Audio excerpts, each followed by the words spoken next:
Hey, welcome to Acquisitions Anonymous. We have a cool deal for you today. It is what is called an exhibit house. And exhibit houses are some interesting businesses that work in the convention and meeting space. And we'll talk a bit about the deal that we found. It is super cheap. They are selling for about 1.4 times the owner's earnings. And we think it's in Houston. So very interesting one. We'll get right into the episode. Before we do, also big thanks out to morenow.co. Moore and Greg and his team are our sponsor for today. So with no further ado, here is the exhibit house, and I think you'll like it as much as I did. Hey, today's sponsor is More Now, and you can find them at morenow.co. And they are friends of the podcast. Greg and his partners there. They specialize in helping businesses of all size build overseas teams made of folks that aren't just your standard VAs, but are above and beyond in terms of experience, seniority, and all that kind of stuff. So looking at my notes here, they do all kinds of stuff, accountants, supply chain managers, operations. So everything from specialized individual contributors up to directors and above, all located offshore, and really a good resource for small businesses and businesses of all size trying to build out their teams, especially in today's super tight labor market. They'll go and help you find talent across the globe. Definitely encourage you to check out morenow.co. Greg and his friends have been great partners to the podcast and are really part of helping us grow this. So go check them out, morenow.co. Tell them that Acquisitions Anonymous sent you. Thanks. All right. So guys, I have something to tell you. I'm going to do really well this episode because I just ate a tuna fish sandwich. And I will also tell you, I really like smell tuna it from here. I really like tuna fish. Dude, I do not know why. Like, I like tuna fish sandwiches like kids like macaroni and cheese. Like, I do not know why. Like, I go into a gas station, even if I'm not hungry, I'm like, tuna fish sandwich. Like, I like them that much. Gas station tuna fish sandwich? What is wrong with you? Oh, yeah. It's delicious. You guys don't even know. I like tuna fish sandwich, but a gas station tuna fish sandwich? I almost bought. Suicide. So I was in Mexico City last weekend taking my son there, and we had a great time. I went into a 7-Eleven, which, by the way, they call 7-Eleven. It's not called Siete or Siete Once or whatever. And they had a very good-looking tuna fish sandwich, and I almost bought it. Mexican gas station tuna fish sandwich. Almost bought it. It was delicious. Michael, looking. Do you also like artisanal, like boutique, real bougie tuna fish sandwiches, or you only like the bottom of the barrel stuff? Look, Mills, I understand what you're saying here, but I'm a man of the people, and I like the good stuff, and I like the gas station stuff. That's part of my appeal, my friend. On that note, we have a deal. The tuna fish sandwich business. We have a deal. We have a deal that is good as a gas station tuna fish sandwich. So, and Mills is going to meet us today. I got it pulled up on the screen. Let's go. It's listed as a hot listing on BizQuest, and there's seller financing, so it is flying off the shelves. This is a profitable exhibit house with recurring revenue. Asking price $1,463,000. Gross revenues $3.5 million. Cash flow of $1.1 million, and they say the EBITDA is $100,000 less than that. Not totally sure why. Business description is well-established, profitable exhibit house is available for sale due to the owner's planned retirement. This exhibit house is known for its quality of workmanship and excellent reputation. They provide design, fabrication, shipping, installation, rental, and storage of trade show exhibits to the end user and provide all related trade show graphics, logistics, and services. The employees are well trained and have excellent relationships with their clients, which span a variety of industries. The business survived the temporary shutdown of the trade show industry from the COVID-19 pandemic, a testament to the strength of the business, and is now thriving and more profitable. The company's facility occupies approximately 50,000 square feet, and they have space to expand the business. The facility can be purchased, leased, or relocated, providing a lot of flexibility to the new owner. We did see this listing a little while back when we were looking at another deal, and the purchase price, I want to say, is maybe $6 million more or $7 million more if you want the real estate. But if you poke around on BizQuest, you could find it. It's an excellent opportunity for an existing exhibit house to expand, a company in the advertising, marketing, or sign equipment industry to enter a complementary line of business, or or an individual to operate and grow the business. The seller financing is available on a case-by-case basis. They want a higher purchase price, $1.6 million. So let's see, $200,000 more. And you can put 50% down and the seller will carry the other 50%. Contact us now, Jason at TrueViewBusiness.com. It's based in Texas. It's been around since 1990. They have 8 employees, and the rent is $32,000 a month. That seems really high. I need to do that math, but that seems very, very high for 50,000 square feet of industrial space. There are competitors, and once you receive the SIM, it discusses competition and it highlights the strengths and weaknesses of this business. They're going to train and support you during the transition period. Yep, and I was going to add, in preparation for this, I went and Googled what an exhibit house is, and it turns out that is a name for a very specific type of business in this exhibition space. And basically what they do is they specialize solely in booths, design, sale, and rental. So sometimes they'll have booths and they rent them and they customize them and all that kind of stuff. So they do bespoke booths for people like who want to exhibit at a show, and they go about it that way. Yep. So yeah, we're a customer. We have bought several of these for our business when we go to trade shows. So this is anything from like the base unit at a trade show is a 10 by 10 feet by 10 feet. Then you can go in basically 10 by 10 blocks. So like 20 by 10, 30 by 10, but you can go all the way up. Some of these businesses have booths that are like, 80 by 80, and you can walk in and it's like almost like a little store. And they've got 20 people working it, and those things can run, hundreds of thousands of dollars. You're talking like mini cities. I have seen ones that have 2 stories like that. And they get trucked in and they get built for a week on the trade show floor. And then they get totally disassembled and either trucked to the next trade show or back into storage until the next year. Just the expense to like erect these mini cities in conference halls and then unerect them and put them away is mind-boggling. I remember looking at one of these years ago that was doing about $4 million in EBITDA, and if I remember right, and I'm wondering, Bill, what do you think? How do you think a business like this differentiates itself and kind of is able to extract value when they're larger and much larger players? They only have 8 employees, so I'm just thinking they'd have to really niche in some way.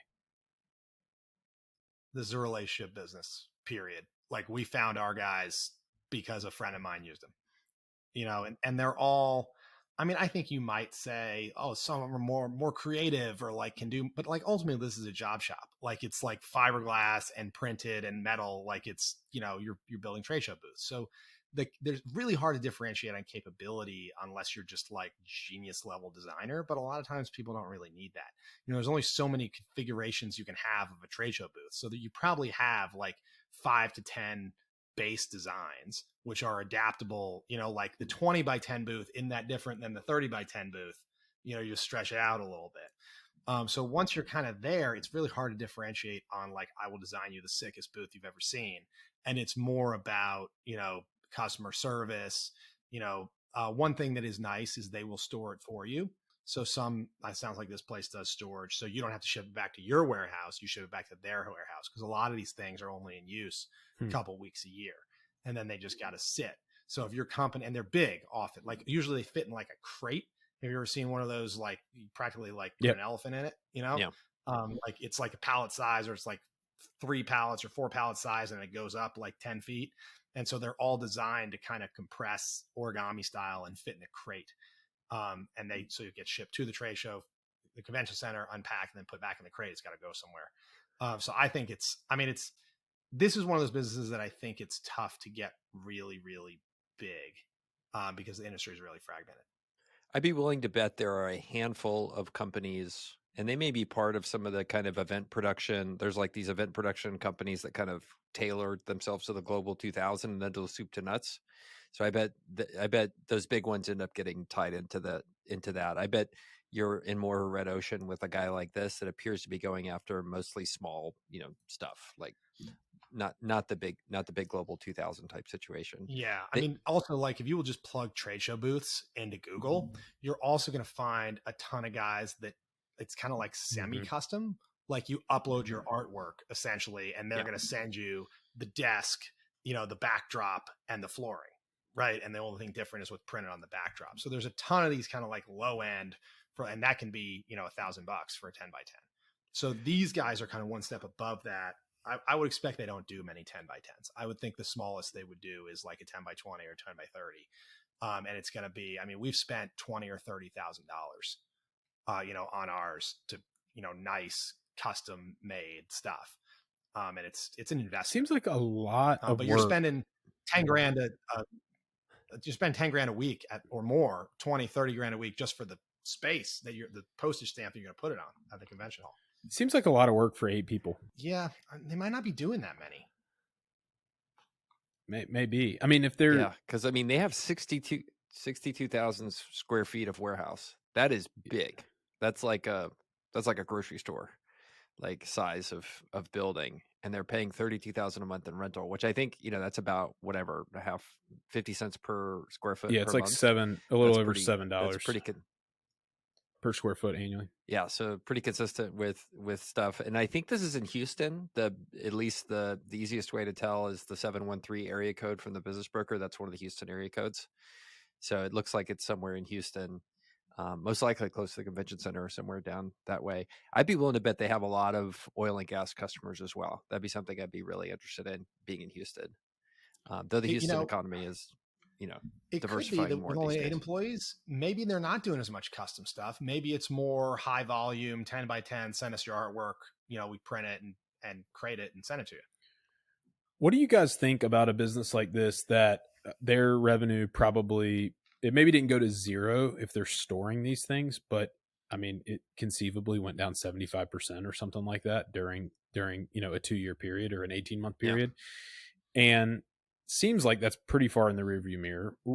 We've looked at some businesses where we say, hey, look, we don't like it because all that future demand got pulled into the present, during COVID, and now the COVID bump is done. Or they make the case that they have, sustainably higher margins when we don't think they do. In this case, I think, business travel is kind of back and conferences are going to happen. Do you think that you can bank on that in this case? And do you think that you can navigate a little bit of a discount for the fact that in the rearview mirror, there's some really rocky, turbulent times? I don't know. It's still pretty recent since all the COVID stuff. I'd be more worried about kind of the long-term trend here. Because there is, we go to a lot of trade shows, and I will tell you, they're not as busy as they used to be. They're just not. And it's because and COVID kind of accelerated this kind of move to more online platforms, where you're kind of connecting with and it's not great yet, but it's getting there. Like the world wants to go there, right? You just think of the insane expense to bring an entire industry to Las Vegas for a week, plus all the booths, plus all the hotel. Like there's just a ton of value here if you could somehow make this happen a little bit virtually. So I'm not saying conferences and trade shows are going away, but I don't know where the bottom is. Right. And I think we are still on the way to the bottom. The bottom's above zero, but I don't know where it is. So I think you're kind of fighting a little bit of a shrinking industry plus a red ocean here. That's a recipe for some bloody knuckles. But it's so cheap. It's so cheap. These guys are selling for like 1.3 times earnings. So you potentially get all your money back in a year. And do we understand how much of this is potentially recurring revenue? And we think the recurring revenue is the storage. That's basically what it's got to be. So. Yeah, that's probably what it is. But some companies will need a new booth every couple years because they kind of get ruined, with all this pack unpack travel across the country. But I wouldn't call that recurring revenue. I would be super interested to look at their P&L, and I bet you the design, fab, shipping, and installation and business, I bet that is all just like customer acquisition cost for a very profitable rental and storage business. I bet this is actually a storage business, and your lead funnel is just all that other crap that you have to do. That would be a better business, actually. Right? Well then, yeah, I got my checkbook. Let's go. Who's ready to go to Houston? Which airport are we flying to? I mean, if that's what it is, right? Because I mean, think about the sunk cost in these things. I got $20,000 or more. I got $50,000 that I paid to make this trade show booth, Yeah. right? And I'm paying, oh, what, another $3,000 a year, or what? I throw it away. You know, I'm gonna pay that $3,000 a year for 10 years or more. Yeah. It's just like a storage arbitrage play. I mean, I think the value of this deal, right, where you're looking at it at this kind of EBITDA level, which I like that it's in that no man's land, right? There's a lot of buyers kind of want to be in that like 400 to 500,000 EBITDA area, and there's buyers that want to be 2 million plus. And this is kind of in that no man's land where you're like, like there's potentially fewer buyers here willing to come up with the type of capital to do an SBA loan for this thing. And you can also SBA it, which is another thing. That plus the seller financing, maybe you don't even have to put any money down at all. I think you would have to put something down to put a finer point on your comment, Michael. There's people who look for $400,000 to $500,000 EBITDA deals, and then there's people who have learned not to look at $400,000 to $500,000 EBITDA deals. Those are the two categories. That's it. What do you call the person who only wants to look at 5 million EBITDA deals and bigger? Private what do you equity call those firms. guys? Other people's money. That's what you call them. Other people's money. OPM. For those of you listening at home, there is an inverse relationship between the size of the deal and how much of a pain in the ass it is to make the deal happen. The bigger the deal gets, typically the easier it is to make it happen. You get better lawyers, you get better CPAs, you get better service providers. The bookkeeping on the seller side is better. All of that is great. Whereas if you go look at some deal with like 100K to 500K in EBITDA, you're going to have to go pay somebody to go through their books, and you're going to be trying to put it together for them to truly understand how much cash they've been making by looking at their bank statements. So that is the rationale for you want to go bigger, because bigger is actually easier than smaller. It is different than almost everything else in terms of real estate, all that kind of stuff. Your order of difficulty gets harder the smaller the business gets. And that is my soapbox for that. For that topic. It's much more idiosyncratic. You know, the seller's brother-in-law is Yeah. the CPA and the attorney, you know, like it's just a mess. Well, here, look at this example. So we have Jason, who is the business broker. And for those of you on YouTube, you can see that with True View Business Advisors. And guess what he is? He's a CPA. He's some accountant that is also brokering his clients' deals. And if you want to deal with brokers that are, there's kind of the two parts, right? You have the brokers that are our buddy Clint Fiore, who's a business broker. And he is, I would say, and I love him for it, he is a very typical business broker. Like if you talk to him, like that's, if I look up business broker in a dictionary, you get that. Or the other personality is you get the CPA turned business broker, and it looks like this guy, Jason. And like you're going to get what you're going to get. Very different than somebody like a Clint who's making deals happen. Well, so, that being said, though, sometimes there's value in that, right? Mm-hmm. Because oftentimes, like if you have like a really professional intermediary, like take the other end of the spectrum, an investment bank, they're going to price that thing to perfection. They're going to pro forma everything. They're going to run a really competitive process, right? But sometimes with the less sophisticated broker, you might actually be able to find some alpha there, right? You might figure out that it's worth more than they realize it's worth, or it hasn't been as widely shopped. So I don't necessarily know that you're going to have way more brain damage, but yeah, maybe there's. I agree with you, Bill. And we might have talked about this on that episode you and I did about broker quality when we looked at that interesting, I can't even remember what it was. It was like a flow control business or something like that from those guys in Charlotte.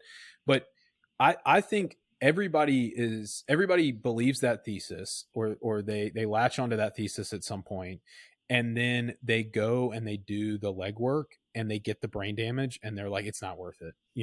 Yes, I can maintain relationships with literally 1,000 to 2,000 small time brokers, and I'm never going to get the whale. The biggest listing of that broker's life that is actually at $3 million in EBITDA, like it's just never going to work because that guy's so out of his coverage that he can't actually guide the seller, and the seller tells him how the whole thing's going to go. It's just, I've been down that path, and I spent a lot of time down that path, and it just never actually panned out. It's so hard to get a deal done that way. So I would like to go on the record to say I like this deal. Yeah. If for the right person. Which that's our most That's our most critical feedback. Sorry to interrupt you, Michael, that we get on a consistent basis from listeners is let me know when you like a deal and I'll listen to that episode. This is one that, yeah. Okay. Okay, I don't. If there's a scale of like 0 to tuna fish sandwich, this is like maybe like a 7 out of 10, right? And a 10 would be a tuna fish sandwich from a gas station in Mexico. Okay, you guys are good with that? That's where I think this deal lands for me. And look, I think we realized, Googling a little bit, the way deals in this space, companies in this space work is you have an owner in there that's making sure the clients are very happy. You'd have to be the right hands-on person to go do this business. And if you want to be that person and you want to live in Houston and you want to spend a lot of time near the convention center there, this is a great way to make $1 million a year. So there's a lot of ifs there. First of all, I know where the convention center is in Houston. It's not as great as it sounds. And it's Houston. So yeah, that's also not as great as it sounds as well. But like, this is pretty darn good. And like, you get all your money back in a year. You could go in and do this deal. The guy turns it over to you and you make 500 or 600 grand in the first year. That sounds pretty good to me. What am I missing? Price determines so many things. If they were asking 3 times EBITDA for this, we would hate it. But there's a reason. Yeah. I Girdley, I think you should get the sim, and we'll do a follow up. There's a reason why the price is so low. There always is. The deal never looks better than the first time you look at it.